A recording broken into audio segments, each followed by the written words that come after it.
Vamos então unir os nossos pensamentos, elevando-os a Deus nosso Pai, a Jesus nosso Mestre, e pedindo a presença dos bons espíritos. Agradecemos pela oportunidade, pela presença de todos. Buscamos esperança e consolação. Que todos os necessitados, encarnados e desencarnados, recebam a assistência necessária. Que nossos corações estejam com alegria para buscarmos a vivência desses ensinamentos de Jesus, esclarecidos pelo Espiritismo. Que a paz esteja nos nossos corações. Boa noite a todos. O tema que nós vamos tratar é o capítulo 3 do livro Obreiros da Vida Eterna. O título do capítulo é O Sublime Visitante. O espírito André Luiz participa nessa obra de um grupo de socorristas no mundo espiritual que desempenham várias tarefas de assistência a espíritos necessitados. E no começo do livro, eles estão numa fase preparatória da missão e fazem uma pausa num local chamado Santuário da Bênção, que é uma espécie de templo. E eles vão lá para entrar num estado de prece mais profunda, preparando-se para lidar com situações difíceis de espíritos bastante necessitados que eles se propõem a amparar. Então, chegando lá, nesse local, Santuário da Bênção, eles são acolhidos por um instrutor chamado Cornélio. E eles vão receber a visita de um espírito que vem de planos muito superiores, para dar algumas orientações. Para que isso aconteça, é necessário que aquele grupo de espíritos colabore com isso,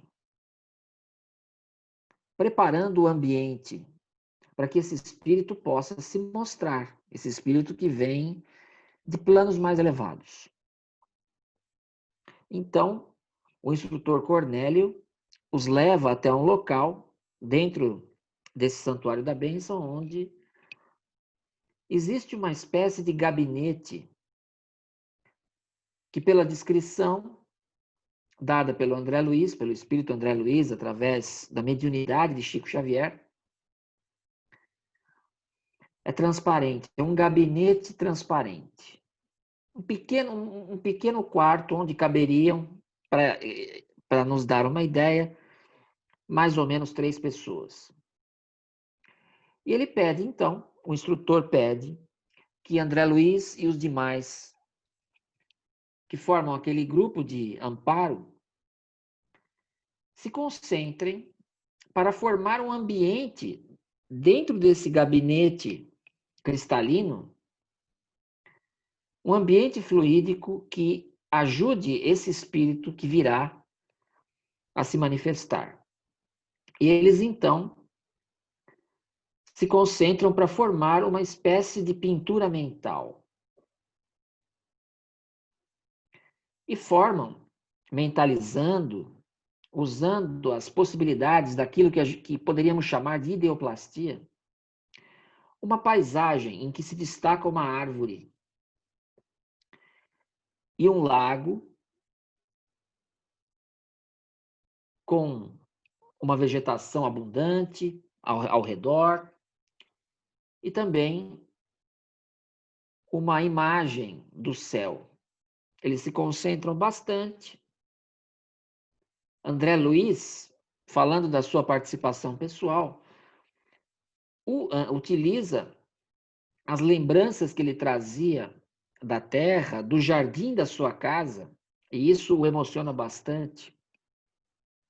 E quando eles terminam esse processo de concentração, formou-se uma paisagem fluídica muito bela. Um campo com um lago, com essa árvore. Então começa a surgir uma luz bastante intensa e inicia-se então a manifestação desse espírito que é saudado. O seu nome é Asclépios. Essa ação do pensamento sobre os fluidos é bastante bem explicada no livro dos Médiuns, no capítulo intitulado Laboratório do Mundo Invisível, e também a Gênese, no capítulo 14, Os Fluidos.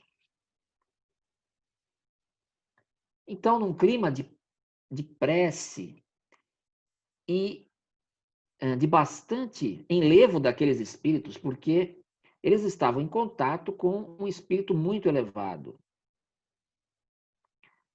Sentindo essas vibrações superiores, eles então começam a fazer algumas perguntas a esse sublime visitante, que é o título do capítulo. A primeira que faz uma pergunta é Semprônia, que é a coordenadora desse grupo socorrista. E ela pergunta ao Asclépios a respeito de uma situação envolvendo algumas irmãs encarnadas na Terra que passavam por dificuldades, sendo perseguidas por alguma razão que não é detalhada na obra. Então, Asclépios usa uma forma curiosa de esclarecimento. Ele traz consigo alguns pergaminhos enrolados, como se fazia na antiguidade. E ele puxa um desses pergaminhos e mostra a todos o que está escrito. E o que está escrito é do capítulo 5 do Evangelho de Mateus, dizendo: Eu, porém, vos digo, respondendo à pergunta da nossa irmã, amai a vossos inimigos, bendizei os que vos maldizem, fazei bem aos que vos odeiam e orai pelos que vos maltratam e perseguem. E ele esclarece um pouquinho mais. Ele diz que os adversários bem compreendidos podem ser uma alavanca para o nosso progresso.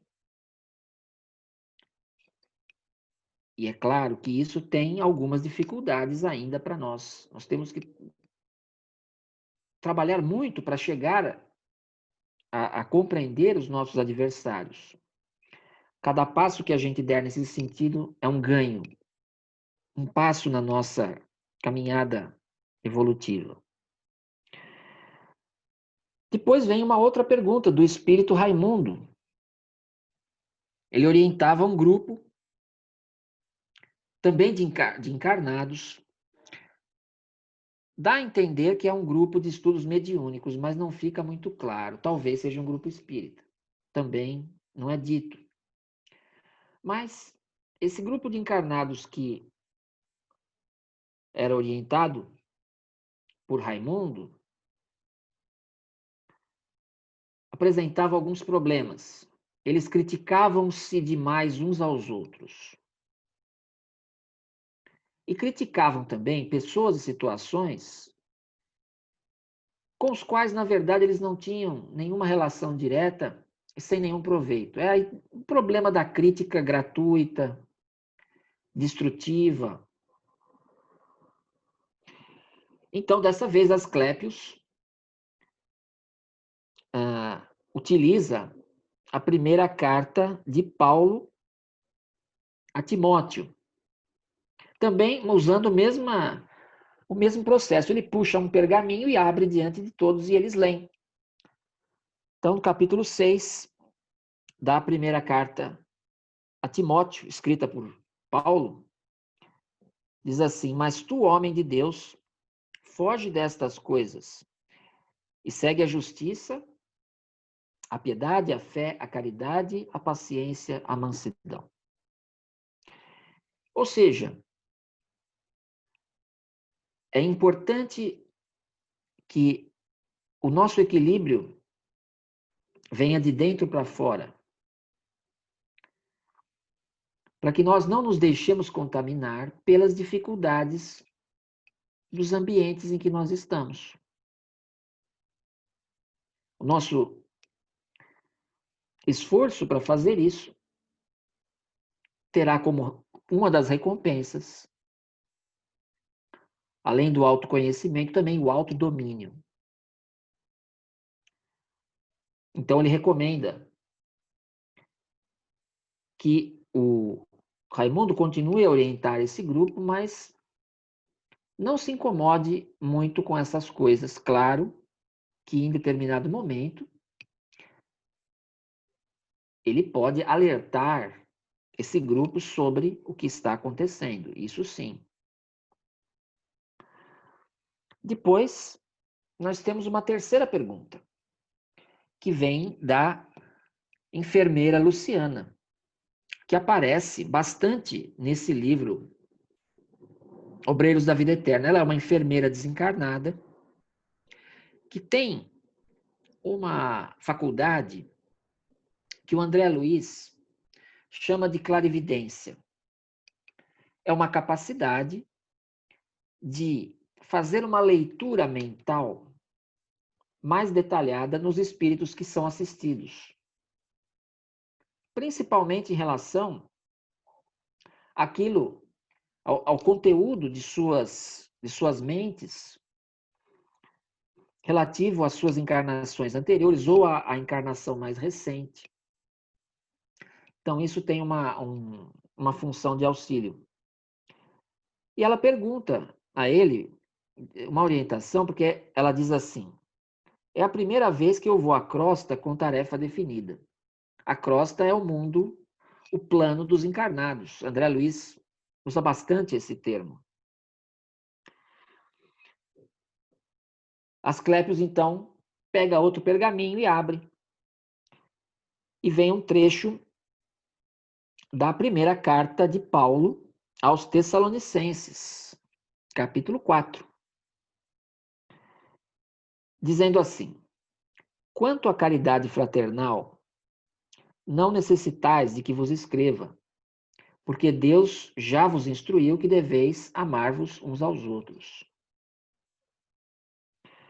Com esse princípio, o princípio do amor, da caridade fraternal, do benefício que a gente puder fazer aos outros,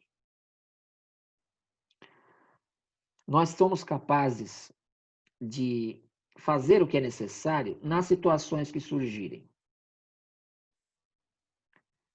Nós não precisamos sonhar em desempenhar missões muito difíceis, envolvendo grandes massas de espíritos encarnados. Mas nós devemos estar atentos ao nosso redor para fazer aquilo que podemos fazer, que está ao nosso alcance, o benefício que nós pudermos realizar. E, finalmente, o orientador do grupo, nesse local, o coordenador desse santuário da bênção, Cornélio, faz uma última pergunta. Ele diz assim, pergunta o seguinte: como conservar alegria no trabalho, perseverar no bem e o devotamento à verdade? E dessa vez, puxando mais um rolo e abrindo, ele responde o que estava escrito, regozijai-vos sempre, que é da primeira carta de Paulo aos Tessalonicenses, capítulo 5. A ideia de, confiando em Deus, confiando que mesmo quando surgirem as dificuldades, nós estamos amparados pela providência divina, por essas leis que são perfeitas, através de espíritos que nos ajudam. Confiando, nós temos condição de manter essa alegria interior, mesmo em situações difíceis. Manter um certo bom ânimo, para que quando surjam pedras maiores no caminho, a gente não desanime. É normal para nós, na nossa condição humana, de vez em quando, termos uma queda de humor, de ânimo. Mas se nós não nos demorarmos muito com isso, será melhor. Porque aí a gente consegue produzir mais em termos de benefício aos outros e a nós mesmos. Então chega o momento de Asclépios partir. Ele comenta que cada ser é um mundo à parte, é um mundo em si mesmo. E a orientação do mestre de Jesus, que ele procurou dar de maneira mais direta, dessa forma sucinta, tem uma aplicação na vida de cada um. É claro que são ensinamentos universais, mas cada um sabe qual situação que está vivendo. Por isso que eles fazem muita diferença. Finalmente, o André Luiz pergunta a respeito da condição espiritual de Asclépios. E o instrutor, Cornélio, responde. André Luiz pergunta, esse é o ápice que um espírito pode conseguir no universo? É a maior evolução possível no universo? E o instrutor explica que não, que Asclépios é um espírito muito elevado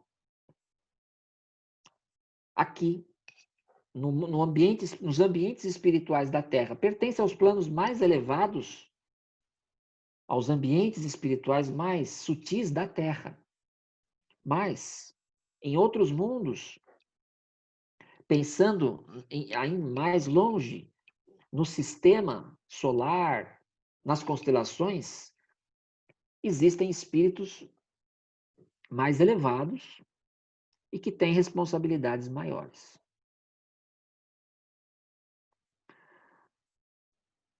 Nós vamos então agora, com muita gratidão a todos que estão aqui presentes, pedir a Deus nosso Pai de infinita misericórdia que ampare e console todos os que sofrem nas dificuldades do momento, aqui na Terra, com a pandemia que ainda está presente e outras dificuldades que lhes são consequência, e tantas outras lutas. Aqueles que passam fome, que não têm um abrigo, aqueles que estão nas prisões, aqueles que vêm partir uma pessoa querida da família Que todos recebam o amparo, a luz, o conhecimento da vida espiritual. Também pedimos por espíritos que têm desencarnado nesses dias, alguns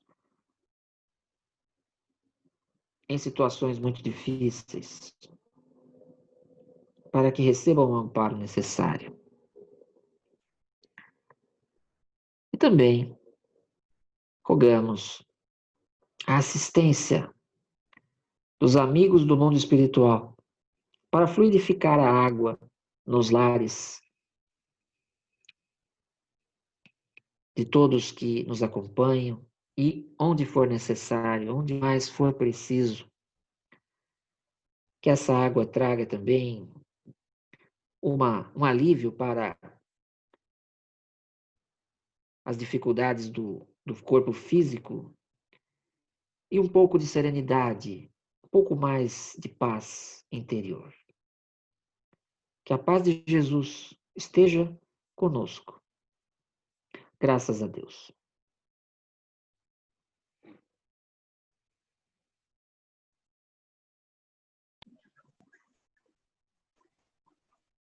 Oi, Léo, Opa, muito obrigado por essa palestra. eu que agradeço.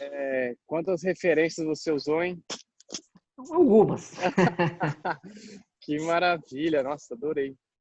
E é muito bonito de usar tantas referências assim, né? Você que estuda bastante, continua, né? Todos nós estamos sempre estudando, né, Léo?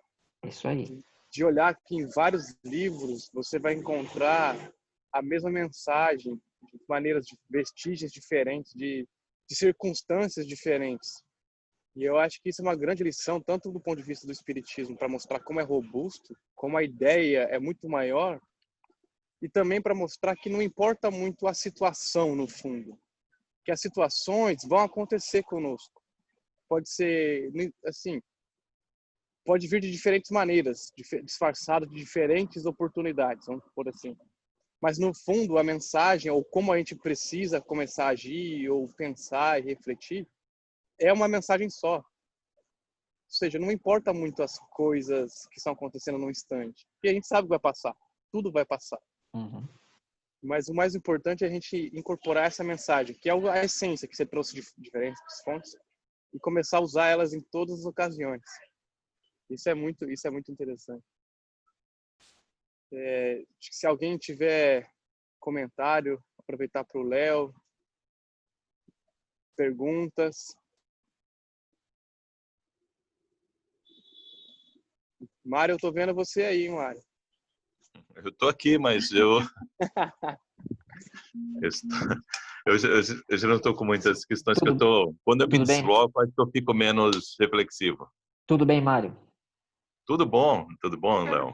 Graças a Obrigado aí pela Deus. sua palestra, porque Eu que eu agradeço. tava, na verdade, me inspirando em você para amanhã. Você vai fazer palestra? Que legal. Estreio amanhã, Que graças ótimo. ao Gu, hein? Ideia do Gu, hein? Eu não me responsabilizo. Já escolheu o tema? Já escolhi o tema, vai ser do livro Ah, Horizontes da Fala. É só, na tá. verdade, assim, eu estou definindo o capítulo. Eu vou pegar um capítulo lá, mas o livro é Horizontes da Fala, não sei se você conhece, pelo espírito Conheço o Miramês. Miramês de nome. Acho que nunca li pouco dele, mas eu conheço o Miramês. Sim. Eu achei muito interessante esse livro e eu acho que deve agregar no nosso, nesses nossos encontros. Que bom, muito bom. Joia. Mas parabéns, obrigado. Eu que Isso aí, agradeço. Mário amanhã estreando, usando esse vozeirão da Rádio USP. Que maravilha! Para quem não sabe e já sintonizou a Rádio USP, o Mário é essa pessoa que está lá. Que bom, que legal. Último dia de férias, né? Vai emprestar esse vozeirão para divulgar o Que espiritismo. ótimo, que ótimo. Obrigado, pessoal, pela força. Deixa eu ver se alguém mais mandou aqui. Com certeza, o Carlos José mandou apoiando você, Mário. Isso, Com certeza será uma ótima palestra. é isso E aí. agradecer também a você, o Léo, agradecendo, dizendo obrigado pela palestra. Legal, eu que agradeço. Pessoal, mais alguém tem um questionamento, uma dúvida, uma sugestão? Tudo é sempre bem-vindo, né, Léo? Se alguém tiver mais algum comentário. Sim, vamos lá.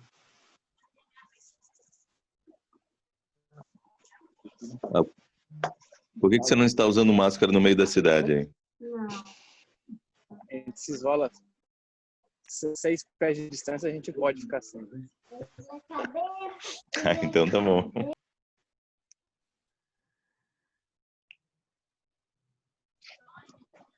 Então é isso, pessoal. A gente agradece ao Léo mais uma vez. Obrigado pela palestra, por tantas referências. E amanhã a gente tem a palestra do Mário. Muito bom, gente. Eu que agradeço. Obrigado, boa noite a todos.